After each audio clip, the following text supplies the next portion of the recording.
ঢাকায় আবারও নতুন উত্তাল শুরু। এটিএম আজহার ইসলামের মুক্তিতে ক্ষিপ্ত জনগণ, রাজপথে বিক্ষোভ করছেন প্রতিবাদ স্বরূপ। চলুন এ বিষয়ে বিস্তারিত জেনে নেই। আসসালামু আলাইকুম। জামায়াত নেতা এটিএম আজহার ইসলামের মুক্তিতে তোলপাড় ঢাকা শহর। জনগণ রাজপথে বিক্ষোভ শুরু করেছেন এই ভুল বিচারের দাবিতে। জনগণের দাবি, আজহার ইসলাম একজন রাজাকার, তার জন্য কঠিন বিচার ধার্য করা উচিত। তা না করে তাকে খালাস করায় মানতে পারছেন না জনগণ। এদিকে তার মুক্তিতে আজ বিকাল 5টায় বিচার কার্যালয়ের সামনে থেকে শুরু হয়েছে নতুন বিক্ষোভ।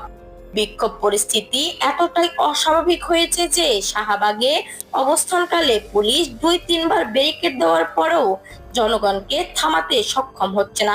পুলিশকে উপেক্ষা করে বিক্ষোভকারীরা সামনে এগিয়েছে তাদের দাবি নিয়ে। এমন পরিস্থিতি মোকাবেলায় কি করবেন সরকার, তা যেন এখন দেখার বাকি। পরবর্তীতে কি হবে জানতে হলে আমাদের চ্যানেলটি সাবস্ক্রাইব করে পাশে থাকবেন। ধন্যবাদ সবাই।